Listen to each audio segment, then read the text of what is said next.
Hello world, सातिम tech guys. आज इस वीडियो में हम बात करेंगे कि नॉर्मल फंक्शन और एरो फंक्शन में क्या डिफरेंस है। ये एरो फंक्शन ES6 में इंट्रोड्यूस हुआ है। तो एरो फंक्शन और नॉर्मल फंक्शन में बहुत सारे डिफरेंसेस है। जब एरो फंक्शन इंट्रोड्यूस हुआ तो उसके बाद ये डिफरेंसेस लोगों को समझना बहुत ही इंपॉर्टेंट है, क्योंकि इस डिफरेंस को समझने के बाद आपको क्लियर समझ आएगा कि किस सिचुएशन में आपको एरो फंक्शन यूज़ करना है और किस सिचुएशन में आपको नॉर्मल फंक्शन यूज़ करना है। So without wasting the time let's get started. Guys, आज इस वीडियो में हम 7 अलग अलग तरीके के डिफरेंसेस को समझेंगे। हर एक डिफरेंस में मैं आपको थियोरी और एग्जाम्पल के साथ समझाऊंगा कि किस तरीके से इन दोनों के अंदर डिफरेंस क्रिएट होता है। So let's start with the first difference, that is syntax difference. So let's start. Guys, सबसे पहले हम एक फंक्शन क्रिएट करते हैं, arrow function and normal function. Okay, सबसे पहले मैं बताता हूँ कि नॉर्मल फंक्शन की सिंटैक्स क्या है। ओके,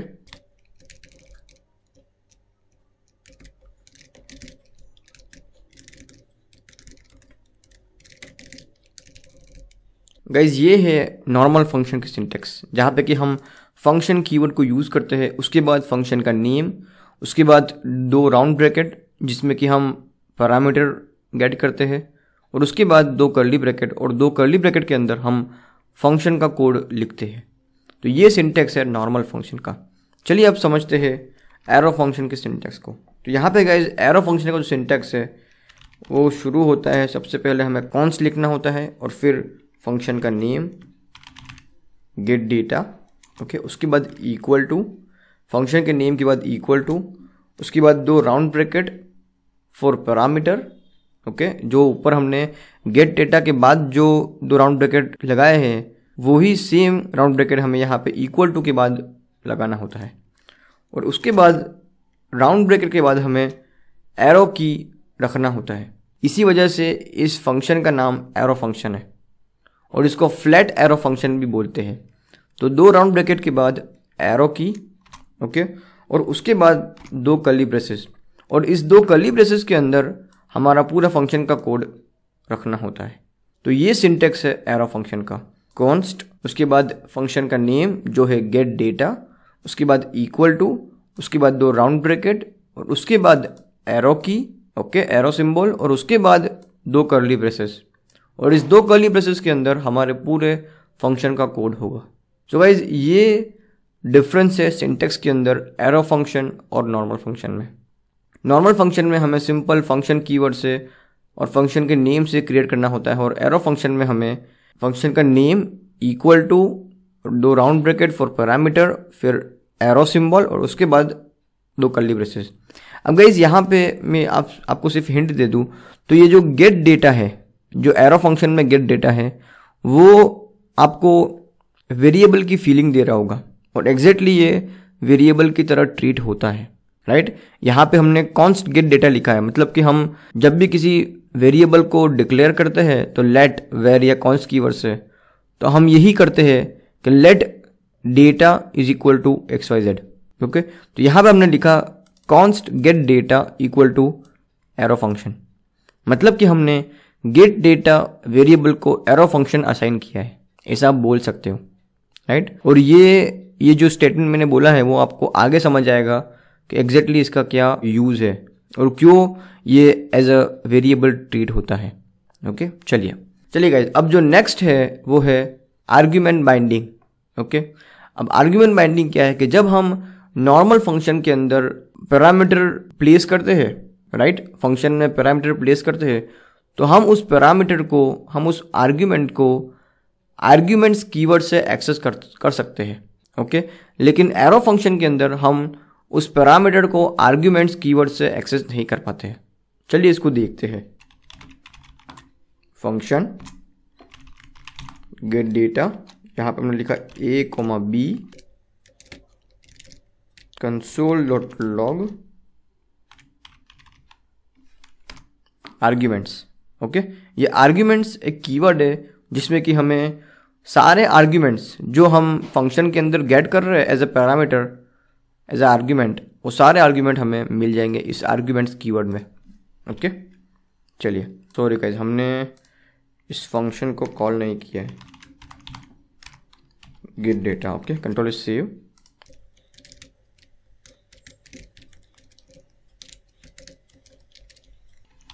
सॉरी, हमने यहाँ पे आर्ग्यूमेंट पास नहीं किया है।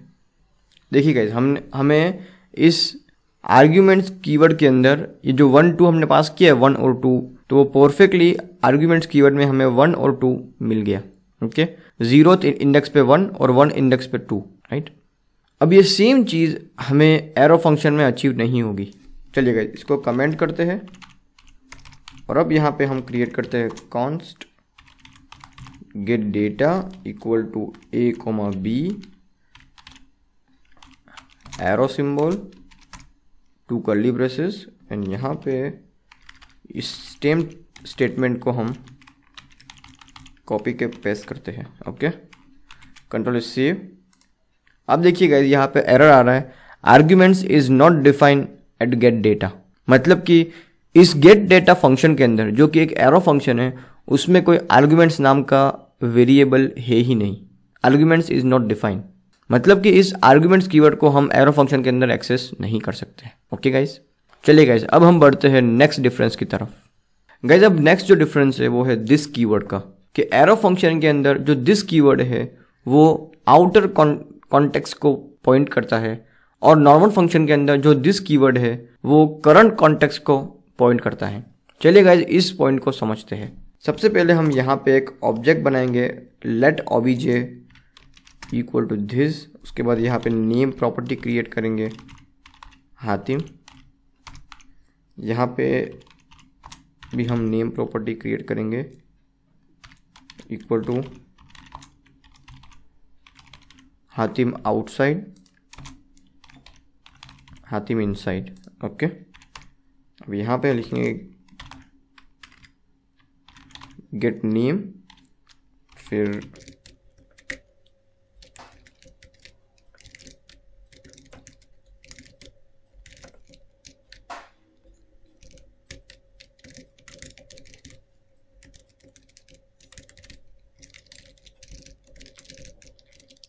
गाइज हमने एक ऑब्जेक्ट क्रिएट किया है, उसके अंदर एक नेम प्रॉपर्टी है हातिम इनसाइड करके। ओके, उसके बाद गेट नेम करके एक प्रॉपर्टी क्रिएट की जो कि एक नॉर्मल फंक्शन है, जिसमें कि हम दिस डॉट नेम को एक्सेस कर रहे हैं, दिस कीवर्ड से नेम प्रॉपर्टी को एक्सेस कर रहे हैं।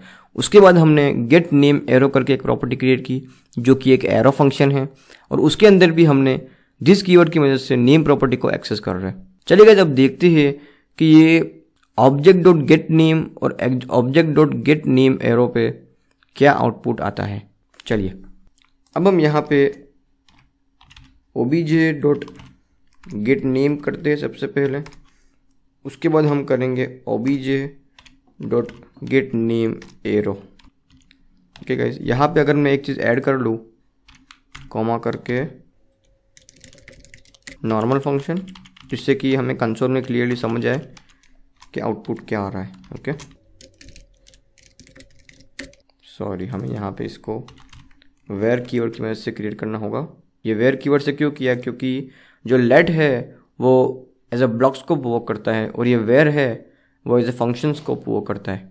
तो अभी यहाँ पे हम इस नेम प्रॉपर्टी को वेयर कीवर्ड से ही क्रिएट करना होगा, तभी वो ये नेम प्रॉपर्टी यहाँ पे एक्सेस हो पाएगी। ओके, चलिए कंट्रोल से देखिए गाइस, जो नॉर्मल फंक्शन है उसके अंदर जो नेम प्रॉपर्टी है उसमें हातिम इनसाइड प्रिंट हो रहा है, और जो एरो फंक्शन है उसमें जो नेम प्रॉपर्टी है उसमें हातिम आउटसाइड प्रिंट हो रहा है। मतलब कि यहाँ पे इस नॉर्मल फंक्शन के अंदर जो दिस कीवर्ड है वो इस obj ऑब्जेक्ट को पॉइंट कर रहा है, और उसने इस obj ऑब्जेक्ट की नेम प्रॉपर्टी को प्रिंट किया जो कि है हातिम इनसाइड, राइट। उसका मतलब कि जो नॉर्मल फंक्शन है वो अपने करंट कॉन्टेक्स्ट को पॉइंट करता है। नॉर्मल फंक्शन के अंदर जो दिस कीवर्ड है वो अपने करंट कॉन्टेक्स्ट को पॉइंट करते हैं, और एरो फंक्शन के अंदर जो दिस कीवर्ड है वो आउटर कॉन्टेक्स्ट को पॉइंट करता है। यहाँ पे जो नेम प्रॉपर्टी है हातिम आउटसाइड वो इस ऑब्जेक्ट के बाहर है, इस ऑब्जेक्ट के लिए वो आउटसाइड कॉन्टेक्स्ट है, राइट। तो ये जो एरो फंक्शन है वो ऑलवेज दिस कीवर्ड को आउटसाइड कॉन्टेक्स्ट के साथ पॉइंट करता है। इसीलिए यहाँ पे एरो फंक्शन के अंदर जो नेम प्रॉपर्टी प्रिंट हुई वो है हातिम आउटसाइड, और नॉर्मल फंक्शन के अंदर हातिम इनसाइड। ओके गाइज, तो ये डिफरेंस है दिस कीवर्ड का नॉर्मल फंक्शन और एरो फंक्शन में। चलिए गाइज, बढ़ते हैं नेक्स्ट डिफरेंस की तरफ। अब गाइज जो नेक्स्ट डिफरेंस है वो है न्यू कीवर्ड का, कि नॉर्मल फंक्शन के अंदर हम न्यू कीवर्ड से उस फंक्शन को कॉल कर सकते हैं, और एरो फंक्शन में हम न्यू कीवर्ड से उस फंक्शन को कॉल नहीं कर सकते। आप ये भी बोल सकते हो कि जो नॉर्मल फंक्शन है उसको हम एज अ कंस्ट्रक्टिव फंक्शन, मतलब कि कंस्ट्रक्टेड फंक्शन यूज़ कर सकते हैं, और नॉर्मल फंक्शन को हम as an constructed function use नहीं कर सकते हैं, कंस्ट्रक्टर फंक्शन। ओके, और कंस्ट्रक्टेड फंक्शन को हम न्यू कीवर्ड के साथ क्रिएट कर सकते हैं। ओके, चलिए अब इसको समझते हैं।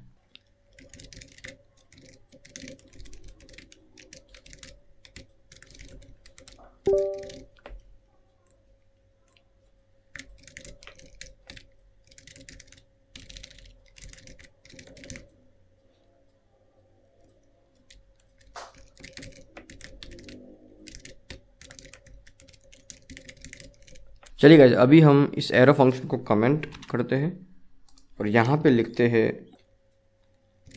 Let a is equal to new get data.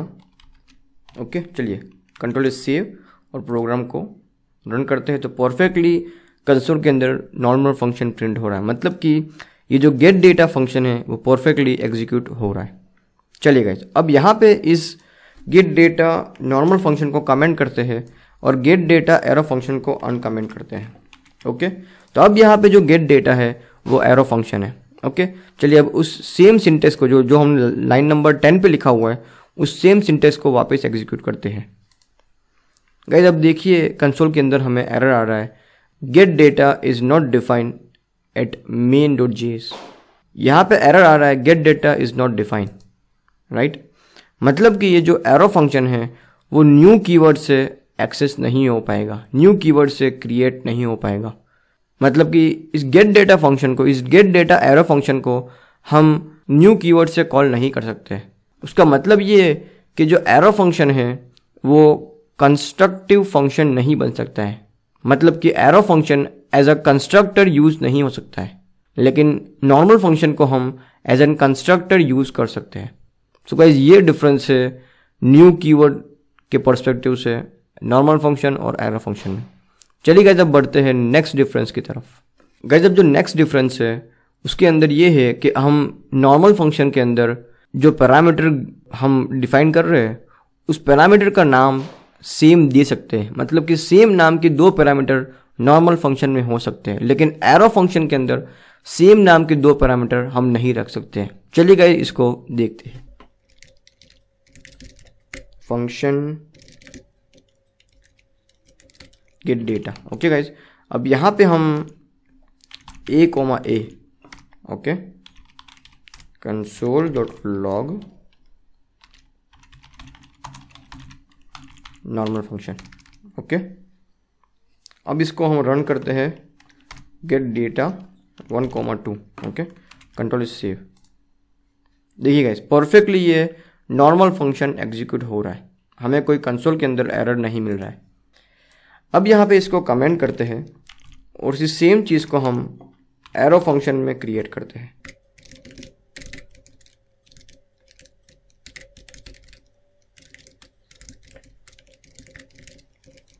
चलिए कंट्रोल इज सेव। हम कॉल कर रहे हैं गेट डेटा को 1 और 2 पास करके, और यहाँ पे गेट डेटा एरो फंक्शन के अंदर हमने a और a दोनों पैरामीटर का नाम, दोनों आर्ग्यूमेंट का नाम सेम दिया है। ओके, चलिए कंट्रोल इज सेव।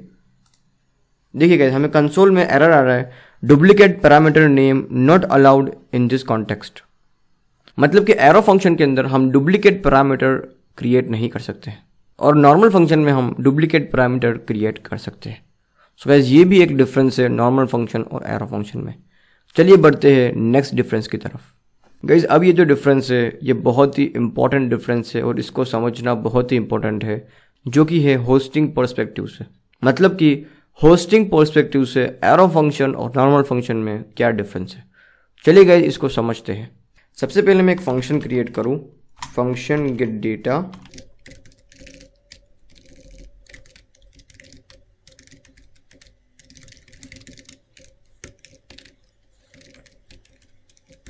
देखिए गाइस, मैंने गेट डेटा नॉर्मल फंक्शन में क्रिएट किया है और यहाँ पे लाइन नंबर 6 पे मैं गेट डेटा को कॉल कर रहा हूँ। अब कंसोल के अंदर परफेक्टली नॉर्मल फंक्शन प्रिंट हुआ, मतलब कि ये फंक्शन परफेक्टली वर्क कर रहा है। चलिए गाइस, अब इस जो गेट डेटा फंक्शन को कॉल कर रहे हैं उस लाइन को हम कट करते हैं और फंक्शन क्रिएट करने से पहले उसको कॉल करते हैं। चलिए कंट्रोल सेव एंड देखिए गाइस, अभी भी फंक्शन परफेक्टली एग्जीक्यूट हो रहा है। मतलब कि फंक्शन क्रिएट होने से पहले हमने उस फंक्शन को कॉल किया है, तब भी वो फंक्शन परफेक्टली वर्क कर रहा है। उसका मतलब कि जो फंक्शन होस्ट होता है, फंक्शन होस्टिंग होती है, तो जो नॉर्मल फंक्शन है वो प्रोग्राम एग्जीक्यूशन होने से पहले ही होस्ट हो जाता है। इसी रीज़न की वजह से हम इस गेट डेटा फंक्शन को क्रिएट करने से पहले एक्सेस कर पा रहे हैं। चलिए गाइस, अब इस फंक्शन को हम नॉर्मल फंक्शन से हटा के एरो फंक्शन में कन्वर्ट करते हैं। Const get data, okay. अब यहाँ पे सॉरी, चलिए कंट्रोल सेव। देखिए हमें एरर मिल रहा है, cannot access get name before initialization, okay. अब एक बार इसको यहाँ पे ऊपर से हटा के हम नीचे रखते हैं और देखते हैं कि क्या ये फंक्शन परफेक्टली वर्क कर रहा है कि नहीं। Control save. देखिए गाइस, अब ये फंक्शन परफेक्टली वर्क कर रहा है, एरर फंक्शन परफेक्टली प्रिंट हो रहा है। अब जब हम इसको ऊपर रखते हैं तो ये एरर दे रहा है, cannot access get data before initialization, okay guys. तो इस एरर का मतलब ये है गाइस, सबसे पहले हम समझते हैं कि होस्टिंग किस तरीके से वर्क करती है। तो यहाँ पे गेट डेटा जो फंक्शन है, गेट डेटा जो है, जो कि एरो फंक्शन है, जो मैंने आपको बोला था फर्स्ट डिफरेंस के अंदर कि ये जो एरो फंक्शन है वो एज अ वेरिएबल ट्रीट होता है। मतलब कि होस्टिंग के अंदर जो गेट डेटा है, यहाँ पे हमने कॉन्स्ट कीवर्ड यूज किया है। तो पहली बात कि कॉन्स्ट कीवर्ड से जो भी वेरिएबल हम क्रिएट करते हैं वो ग्लोबल लेक्सिकल स्कोप के अंदर उसकी वैल्यू अनडिफाइंड से इनिशियलाइज नहीं होती है, ओके।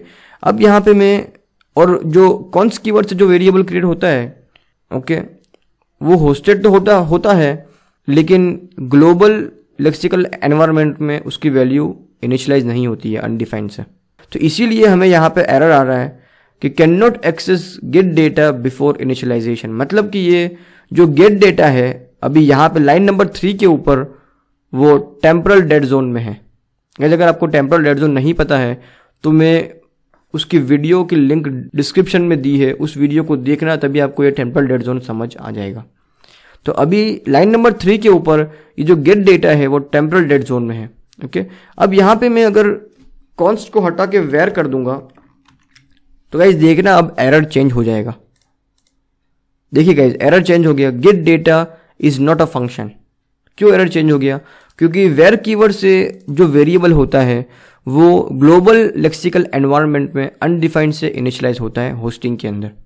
गाइस अगर आपको होस्टिंग नहीं पता है और अगर आपको होस्टिंग समझना है तो मैंने होस्टिंग की वीडियो की लिंक डिस्क्रिप्शन में दी है, उस वीडियो को देखना और वीडियो देखने के बाद आपको होस्टिंग अच्छे से समझ आ जाएगा। ठीक है गाइस, तो अगर हम किसी वेरिएबल को वेयर कीवर्ड से क्रिएट करते हैं तो वो वेरिएबल अनडिफाइंड से इनिशियलाइज होता है। तो इसीलिए यहाँ पे हमें एरर आ रहा है, get data is not a function. क्यों? क्योंकि वो गेट डेटा अनडिफाइंड से इनिशियलाइज हुआ है, ओके। यहाँ पे अगर हम console.log गेट डेटा करेंगे तो हमें अनडिफाइंड मिलेगा, ओके। देखिए कंट्रोल सेव अनडिफाइंड। तो इसीलिए यहाँ पे वेयर करते ही एरर चेंज हो गया कि gate data is not a function. Gate data function नहीं, क्योंकि गेट डेटा की वैल्यू अनडिफाइंड है। तो गाइज यहाँ पे जो हम समझ रहे थे कि जब हम इसको कॉन्स्ट कर दें कि जब हम एरो फंक्शन को क्रिएट करने से पहले जब एक्सेस करते हैं तो वो एक्सेस नहीं हो पाता है। क्यों? क्योंकि arrow function as a variable treat होता है और अगर हम एरो फंक्शन को कॉन्स्ट कीवर्ड से क्रिएट करते हैं तो वो ग्लोबल स्कोप के अंदर अनडिफाइंड से इनिशियलाइज नहीं होता है। और अगर हम वेयर कीवर्ड से क्रिएट करते हैं एरो फंक्शन को तो वो अनडिफाइंड से इनिशियलाइज होता है। तो तब भी हम इस गेट डेटा को क्रिएट करने से पहले इनिशियलाइज नहीं कर सकते। तो अगर इसको मैं शॉर्ट में समझाऊँ तो एरो फंक्शन जो होता है वो एज अ वेरिएबल ट्रीट होता है। तो इसीलिए जब वो होस्टेड होता है तो अगर वो वेयर कीवर्ड से क्रिएट किया गया है तो वो अनडिफाइंड से इनिशियलाइज होगा, और अगर वो कॉन्स्ट और लेट कीवर्ड से वो एरो फंक्शन क्रिएट किया गया है तो वो ग्लोबल लेक्सिकल एनवायरनमेंट में इनिशियलाइज नहीं होगा। तो इसीलिए हम उस गेट डेटा को क्रिएट करने से पहले एक्सेस नहीं कर सकते हैं, राइट। लेकिन नॉर्मल फंक्शन के केस में क्या होता है कि नॉर्मल फंक्शन जो हम क्रिएट करते हैं, जहाँ पे भी हमने नॉर्मल फंक्शन क्रिएट किया है, लेकिन जब होस्टिंग होता है, जब जावास्क्रिप्ट फंक्शन एग्जीक्यूट होता है, तो स्टार्टिंग में ही सारे फंक्शन होस्टेड हो जाते हैं, सारे नॉर्मल फंक्शन, राइट। जो सारे नॉर्मल फंक्शन है वो इनिशियली होस्ट हो जाते हैं, तो इसीलिए हम उस नॉर्मल फंक्शन को क्रिएट करने से पहले एक्सेस कर सकते हैं। सो गाइज ये बहुत ही इंपॉर्टेंट डिफरेंस है एरर फंक्शन और नॉर्मल फंक्शन है। गाइज अगर आपको ये डिफरेंस समझ नहीं आ रहा है तो आपको होस्टिंग समझना बहुत ही ज़रूरी है। अगर आपको होस्टिंग पता है तभी आपको ये डिफरेंस बहुत ही क्लियरली समझ आएंगे। तो होस्टिंग की वीडियो की लिंक मेरे डिस्क्रिप्शन में दी है, उसको ज़रूर चेक करें। चलिए गाइज बढ़ते हैं नेक्स्ट डिफरेंस की तरफ। गाइज अब जो नेक्स्ट डिफरेंस है वो ये है कि एरो फंक्शन को हम कॉल बैक फंक्शन की तरह बहुत ही इजीली यूज़ कर सकते हैं, लेकिन नॉर्मल फंक्शन को कहीं कहीं जगह as a callback function use करना ईजी नहीं होता है। हमें उसको किसी और फंक्शन के साथ बाइंड करके, किसी और फीचर को यूज़ करके हमें उसको as an callback function create करना पड़ता है, तभी हम उस नॉर्मल फंक्शन को as an callback function use कर सकते हैं। चलिए गाइस इस चीज़ को प्रैक्टिकली समझते हैं।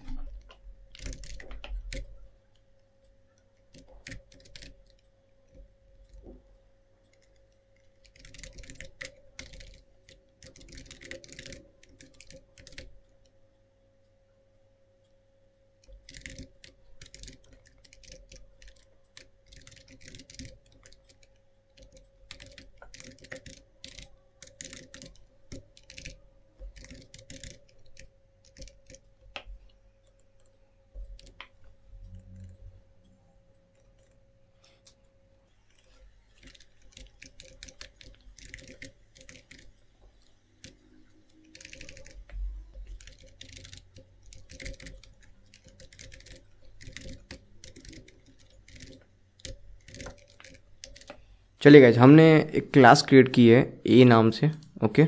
और उस ए के अंदर, उस ए क्लास के अंदर हमने एक कंस्ट्रक्टर क्रिएट किया है।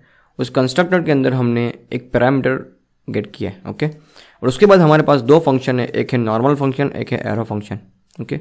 चलिए गाइज हम समझते हैं कि किस तरीके से ये normal function call back function के अंदर लैग करता है। चलिए सबसे पहले हम यहाँ पे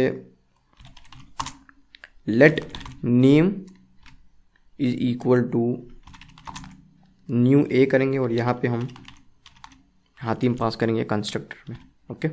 ये ए जो है वो क्लास है, ओके। अब इस ए क्लास के अंदर हमारे पास नॉर्मल फंक्शन और एरो फंक्शन दोनों हैं। अब यहाँ पे हमें एक सेट टाइम आउट एग्जीक्यूट करना है, राइट। सेट टाइम आउट जहाँ पे कि हमें फर्स्ट जो आर्ग्यूमेंट है वहाँ पे कॉल बैक फंक्शन पास करना होता है और सेकंड आर्ग्यूमेंट में हमें टाइम पास करना होता है। चलिए गाइस अब यहाँ पे हमें फर्स्ट आर्ग्यूमेंट में कॉल बैक फंक्शन पास करना होता है। तो सबसे पहले हम यहाँ पे नेम जो है वो एक ए क्लास का एक वेरिएबल है, ओके। तो नेम डॉट नॉर्मल करेंगे। चलिए कंट्रोल इज सेव। देखिए गाइस कंसोल में क्या प्रिंट होता है। सॉरी क्या हुआ ये,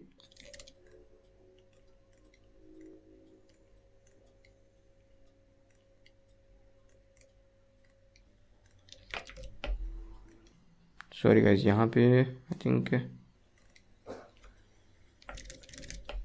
न्यू नेम करते हैं, कॉपी पेस्ट,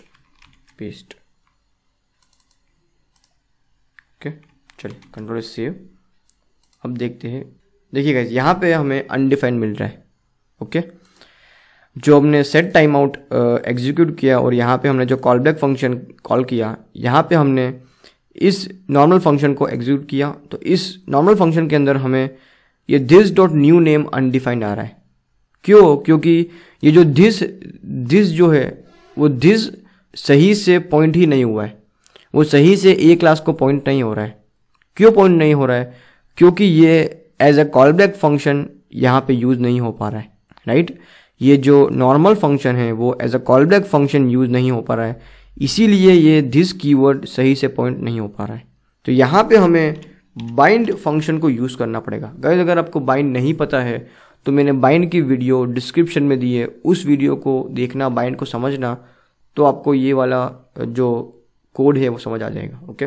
यहाँ पे बाइंड फंक्शन को यूज़ करेंगे और यहाँ पे हम नेम वेरिएबल को इस नॉर्मल फंक्शन के साथ बाइंड कर देंगे, जिससे कि क्या होगा कि वो दिस डॉट न्यू नेम है वो एक्सेसिबल हो पाएगा दिस कीवर्ड की वजह से। मतलब कि ये दिस कीवर्ड परफेक्टली ये ए क्लास को पॉइंट करने लग जाएगा इस बाइंड फंक्शन की मदद से, राइट। तो अब यहाँ पे ये परफेक्टली वर्क करेगा। चलिए कंट्रोल इज सेव, देखिएगा इस कंसोल में परफेक्टली हातिम प्रिंट हो रहा है। मतलब कि नॉर्मल फंक्शन के अंदर हमें बाइंड फंक्शन को यूज करना पड़ा कॉल बैक फंक्शन क्रिएट करने के लिए, राइट। अब यहाँ पे अगर हम एरो फंक्शन को यूज करेंगे तो एरो फंक्शन में हमें ये सारी झंझट करने की जरूरत ही नहीं है। यहाँ पे डायरेक्ट हम एरो करेंगे तो ये जो एरो है, राइट, वो एक एरो फंक्शन है, राइट। तो एरो फंक्शन को हम बहुत ही easily as a callback function use कर सकते हैं। चलिए कंट्रोल इज सेव, देखिएगा इस एरो फंक्शन के अंदर परफेक्टली हमें कंसोल के अंदर हाथी मिल रहा है, हमें कोई बाइंड करने की जरूरत नहीं है।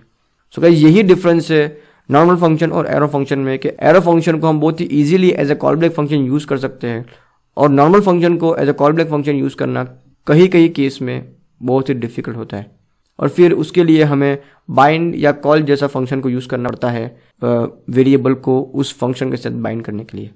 सो गाइज ये डिफरेंस है एरो फंक्शन और नॉर्मल फंक्शन के अंदर। इस वीडियो में हमने 7 अलग अलग डिफरेंसेस को समझा और उस डिफरेंसेस को बहुत ही बारीकी से एग्जांपल के साथ समझा, जिससे कि आपको नॉर्मल फंक्शन और एरो फंक्शन का डिफरेंस बहुत ही इजीली समझ आ जाए। So that's it for this video, I will see you in the next one.